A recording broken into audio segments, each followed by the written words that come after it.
Boyan Hodak pakai taktik inverted fullback. Hal tersebut diperankan oleh Kakang Rudianto yang cenderung bermain lebih ke dalam di koridor half space. Akibat pergerakan Kakang tersebut membantu Bergwinho di tepi kelebaran sebelah kanan Persib untuk berkali-kali mendapatkan situasi 1 versus 1. Dan bam, proses gol pertama Persib Bandung lewat Ramon Tanque. Andil permainan inverted fullback sangat amat berarti. Ya, Persib Bandung berhasil mengalahkan Semen Padang dengan skor akhir 0-2 dalam lanjutan Super League. By the way, aku dapat data statistik banyak nonton kanal YouTube Tommy Deski belum menekan tombol subscribe. Jadi aku harap kawan-kawan melakukannya. Dari susunan formasi Semen Padang di atas kertas gunakan pola 1-4-2-3-1 atau penyebutannya bisa menjadi 1-4-3-3 pun termasuk.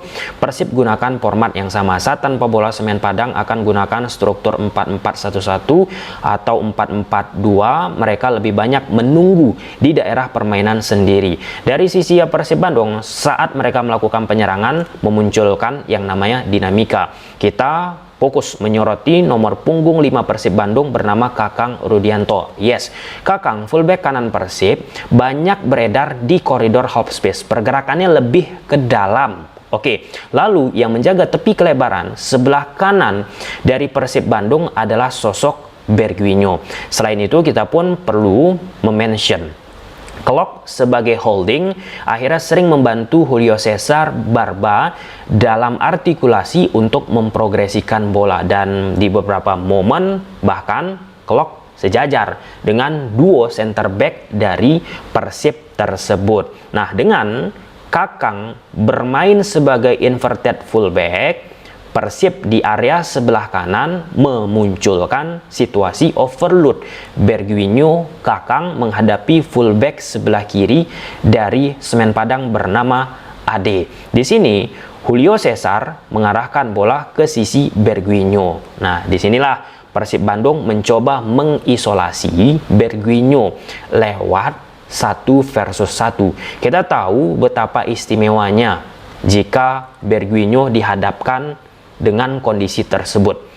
Berbanding terbalik, kalau Kakang jujur aja, jika dia diperankan di tepi kelebaran atau mengaplikasikan gaya style of play Bergwinho, sulit ya. 1 lawan 1 Kakang nggak begitu istimewa. Jadi di sini Kakang lewat pergerakan tanpa bolanya, lewat pergerakan lebih banyak ke dalamnya, dia ditugaskan untuk bisa merenggangkan, lalu untuk bisa menarik perhatian lawan. Dengan hal tersebut pemain-pemain Persib lainnya bisa berpengaruh ritme yang coba mereka tampilkan di atas lapangan.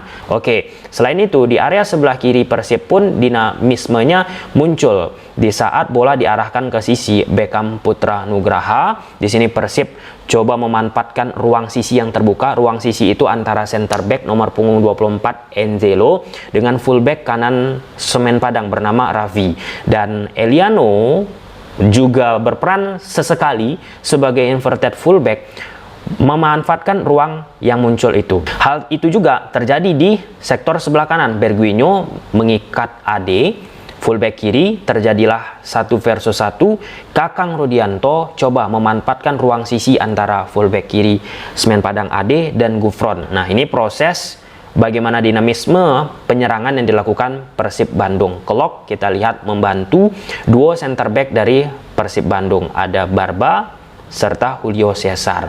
Di sini perlahan-lahan Kakang Rudianto akan bergerak tinggi di koridor half space lebih dalam, dan yang mengeksplorasi tepi kelebaran sebelah kanan Persib Bandung ada sosok Bergwinho. Ini bisa kita saksikan pergerakan tanpa bola dilakukan Kakang sangat amat tinggi naik, dan Ade fullback kiri dari Semen Padang terlihat menghadapi situasi 2 versus 1 overload Bergwinho dan Kakang. Jujur, Maicon sayap kiri dari Semen Padang pun Guillermo sayap kanan dari Semen Padang tidak cukup kuat dari sisi defensifnya untuk membantu fullback kiri, fullback kanan Semen Padang.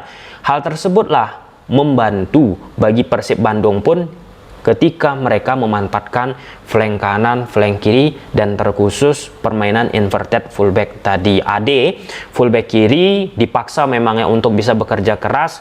Bagaimana positioning yang harus ia lakukan? Menutup Kakang atau Bergwinho pun ketika Ade sudah situasi 1 versus 1 menghadapi pemain Persib khususnya Berguinho, Ade pun tumbang. Ini faktual lainnya di atas lapangan ketika Kakang Rudianto berperan sebagai inverted fullback coba menerima umpan diagonal dari Berguinho. Ade Cristiano, fullback kiri Semen Padang pun kesulitan untuk bisa mengeliminasi. Terus berlanjut permainan tersebut ketika bola diarahkan ke posisi Berguinho, overload muncul. Kakang Berguinho menghadapi Ade Cristiano, fullback sebelah kiri dari Semen Padang. Sini bola mengarah ke Berguinho. Berguinho pun lewat skill individualnya coba memecahkan pertahanan dari Semen Padang. Dan ini proses gol pertama Persib Bandung. Serangan Semen Padang bisa dipatahkan dengan cepat oleh Persib Bandung. Kakang Rudianto perannya sebagai inverted fullback coba memanipulasi struktur pertahanan Semen Padang. Berguinho yang menguasai bola mengarahkan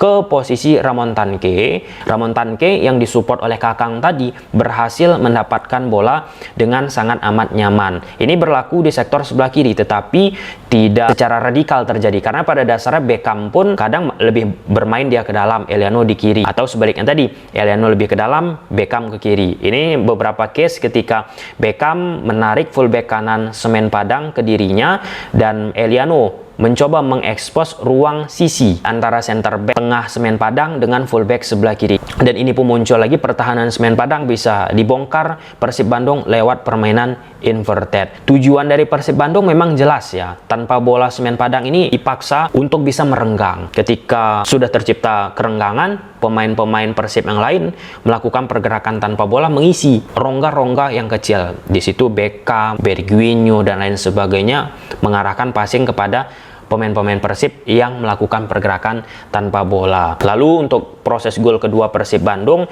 dari Ramon Tanque lagi di saat upaya defensif yang dilakukan Guillermo tidak cukup presisi dan bola liar terjadi di udara. Pemain-pemain Semen Padang lain hanya ball watching. Selain itu ada beberapa peluang Persib Bandung di babak kedua lagi, terkhusus William Barros. Nah, William Barros memang beberapa waktu terakhir ini agak-agak goyang ya.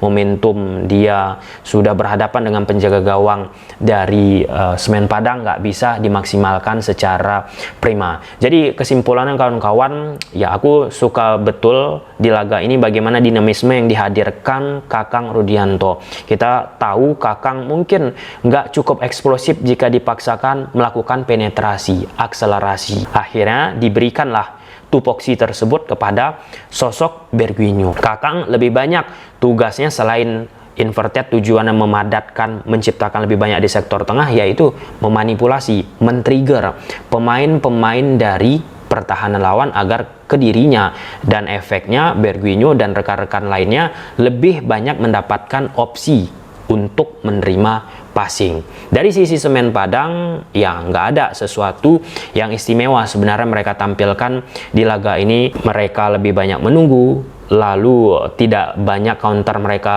hasilkan. Karena apa? Karena Persib pun tergolong tidak banyak menciptakan kesalahan-kesalahan individual. Plus ditambah Teza Paku Alam pun ya luar biasa ya, beberapa peluang yang didapatkan oleh Semen Padang pun bisa dihalau oleh Teza Paku Alam. Well done, mungkin sampai sini aja. Gimana menurut kawan-kawan? Silahkan tulis di kolom komentar. Bye.